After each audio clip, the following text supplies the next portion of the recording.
Hi guys, so it's Sunday, the Sunday after Christmas, so Merry late Christmas. I have no makeup on.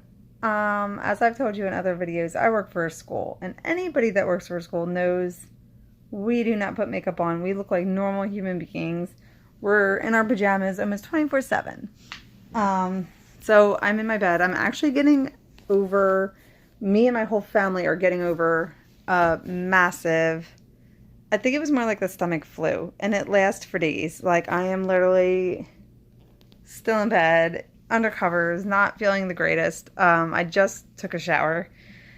I took baths in between my sickness, but baths aren't the greatest. It's just to relax your muscles. But today I took a shower to feel a little human.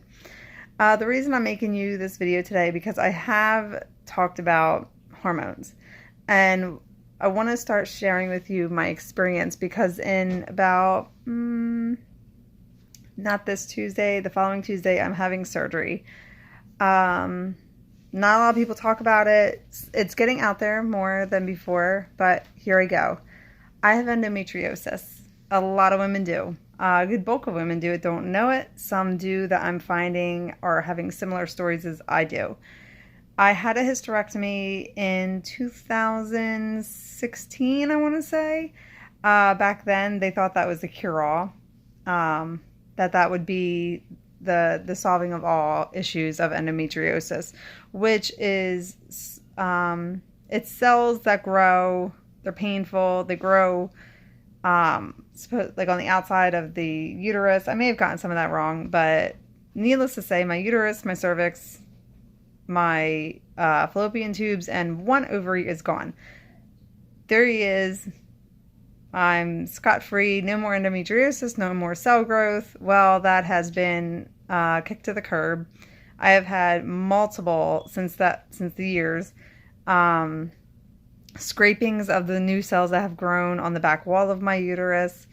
They're constantly checking that other ovary to see if there's any regrowth. Sorry, it's my cat crying. So it's been a lot of ups and highs, a lot of doctors, different specialists, different medications. It's been draining. There's times where I feel great, and there's times where I feel like this disease has totally taken over my life. When I have a flare-up, they are unpredictable. It's unknown why we get those flare-ups, what causes them. They're trying to link it to hormones and to stress, anxiety, you name it. But there is no cure, and it's a silent disease. Some people are very judgmental. They think that just because they can't see it, that you look fine, because I can put on a very happy face. I've been to hospitals so many times. The staff knows me by just when I change my nail polish color. That's how often I'm in the hospital for pain. It's been so bad to where my insurance company has cut me off of filling my prescriptions for narcotics because people have abused them. I had to sign a contract with my doctor, which is fine, saying that I will not abuse the system.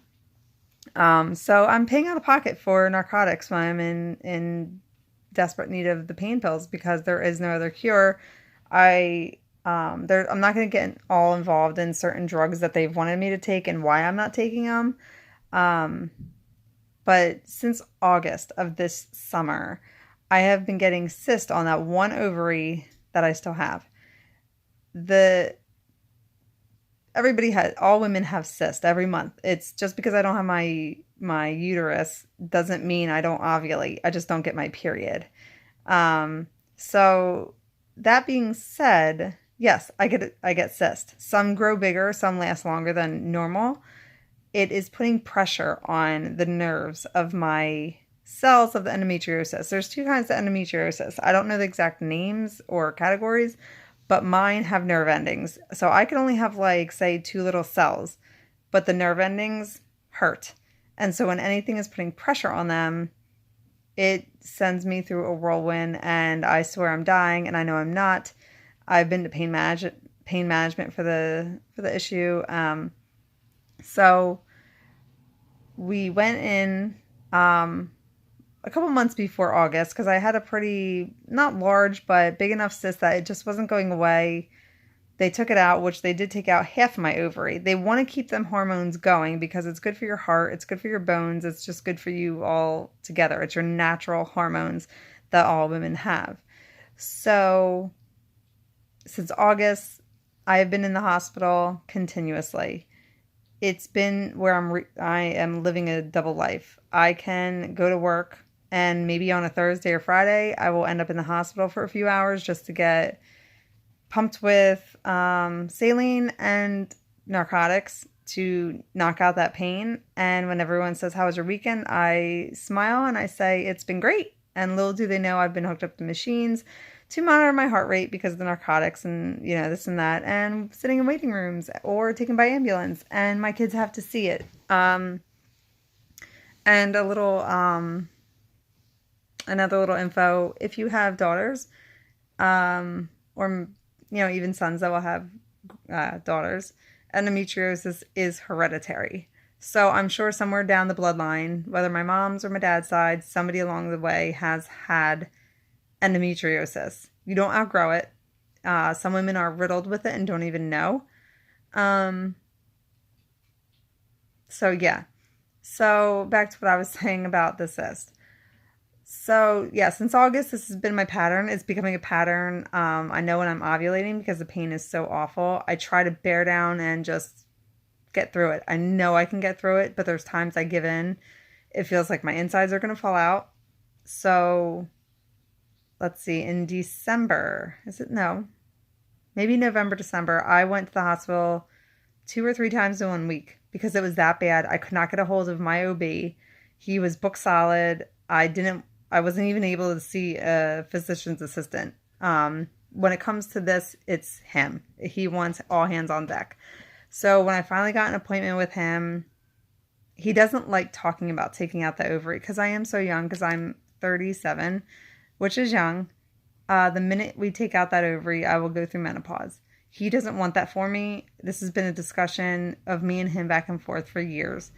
I put up my reasons why I wanted it out. He gave me the reasons why he didn't want to take it out. And we came to a pretty good compromise, which is I had to start taking a pill called Orlissa. I wish I had the box with me to show you, but I take 200 milligrams, one at night, one at a day. It's shutting down that ovary, which is making me go through menopause right now. He said if I was willing to take that until the day of surgery, which is next week, that'll give me a glimpse of what I'm up against for premenopausal into menopause. If I could handle that and it's helping curb my pain, we know we're in the right direction, that yes, this is causing my pain. If the pain continued where I was going to the hospital twice a week, we know this is not the good avenue. Something else is going wrong. So I agreed. So that night I came home, started taking the medicine that I had stockpiles of because I did agree to it months ago, but I'm stubborn. I didn't want to go through menopause because I feel it wasn't worth going through menopause twice in my life, going through medical menopause and then natural menopause. It didn't seem logical to me. So that is why I talk about my hormones all the time. And for a while, my chin had broken out so bad. But I think the medicine is kicking in. I'm starting to get a good acclimation to it. As you can see, it's not too bad. It did leave a couple big scars, unfortunately, all through my face. Makeup does very well. And I will go back and do my Ipsy bag. Oh my gosh, those products were amazing. I can't get into that right now. I'm a little tired. Just still getting rid of the stomach flu bug thing. I don't know. But I did want to tell you guys all about my journey because I am going to be documenting my journey of getting this little puppy out. And I'm not scared of the procedure. I am not scared of the recovery, which is minimal because it's laparoscopic. I've had it done more than fingers on my hand. That I'm not worried about. I know what I'm in for. It's a new journey in life. It's going to change my hair, my skin, my mentality, maybe my weight, which I'm a little self-conscious about. I used to weigh 200 pounds. I lost weight naturally. I don't want to gain all that weight again, but if it's going to help me in the long run as far as health in that way, but it's being heavy, that's going to cause other issues. So I'm definitely going to watch my diet. I'm going to watch my exercising. Um, so it's a lifestyle change, and it's going to be mind over matter. Yes, they have man-made hormones, but I have looked into other hormones that I'm really going to push to get. If I have to pay out of pocket, that's what I'm going to do. So somebody's coming in my room. Have you?